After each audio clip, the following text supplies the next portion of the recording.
then I spend all my time detailing it. And that's really where you should spend all your time. So, how am I gonna do a light effect off of the end of his staff, and how's that light gonna play with these things?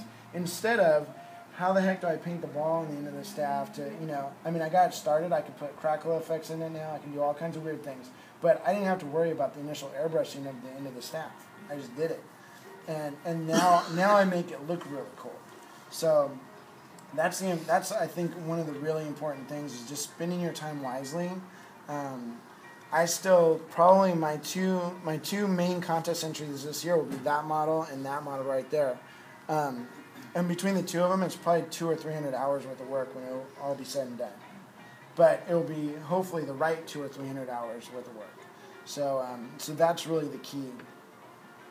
Now, once you're done with all your detailing and your dry brushing, do you put an overcoat? On a display figure, no. And the reason for that is it's been called, there's a lot of different things for dull coating. I used to call it a crutch, and that made a lot of people mad because the people who dull coated were then like, oh, are you saying that I don't know how to paint? And the point of the matter is, a dull coat there's little rods in the dull coat lacquer or whatever, and that kind of creates a little bit of a haze, and that's what creates the flatness of the spray. But it also erases some of your work. Yeah, big time. So if you put some really fine on the car, if you were to have just put a little purpley haze at the bottom of it, just airbrush this real faint purple haze that maybe nobody notices, but it's there, and it makes it really kicks that color out, and then you dull coat on top of it, that purple haze goes away. And even sometimes with gloss coating, it can do it too. Now, on something like a car, you need to have the glass coat because that looks totally awesome. So it's a little bit different. But on a miniature like this, I had a friend actually do a miniature similar to this, really big, and he spent 2 weeks highlighting triple highlights on all the scale plates of this monster, and then he dull coated it, and all those went away. Yeah, literally went away. So it doesn't happen every time, but it happens a lot of times. So in my display miniatures, I'll try to pack in little color nuances all over the place. Like in this guy, in his shadows, if you look in the shadows of where it starts getting dark, there's actually some purple in those, washed into those shadows. It's very subtle, but it creates a color richness to those shadows. Now, if I dull coat it, that could all go away. So now I've lost all, you might as well not even done it. Now, if you're not real good at getting smooth blends, it can help you because it can erase some of the clunkiness between your blends, but you're not guaranteed.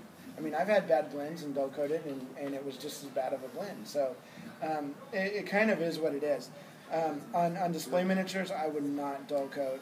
Or if I did, I would do it before I put in any of my little color nuances, which is hard to do because sometimes the color nuance comes right at the start. You're like, oh, that'd be cool if it had a little shade of red in the deep, put a little warmth into the bottom of his shadows, and you start building that in right away as you start painting, and then it's hard to go in back afterwards and get rid of that. The other thing that a dull coat will do is it will kill your color vibrancy sometimes. So, but that creates another problem. Now you have to really focus on the paints you use. You can't use inks to wash things because they're shiny. And so you really have to control your color now and use only flat colors on your whole model, and then come in afterwards. And if you want places to be shiny, you put gloss coating in afterwards.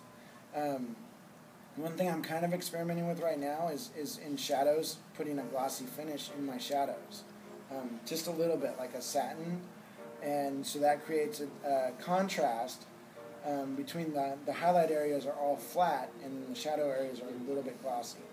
But not glossy enough to distract when you're taking a photograph and it's all shiny coming out of the guy's crotch or something, which might be a cool effect if you wanted it that way. But so there's different things like that you can do. A lot of the European painters are putting shiny shadows. So, and those guys obviously know what they're doing. So like for armor, I see a lot of armor used here. Right. Would you use an overcoat for that, or just leave it the way that was that is actually not metallic paint. Okay. So I'm thinking about wear. Right. You know. A lot of people say on gaming miniatures when I'm painting those, I like putting a flat coat. Well, obviously because people are touching them, I dull coat them. But I really like the way metallics look on gaming miniatures when they're dull coated because I kind of like to kill the metallic sheen to it. You'll find on really small models.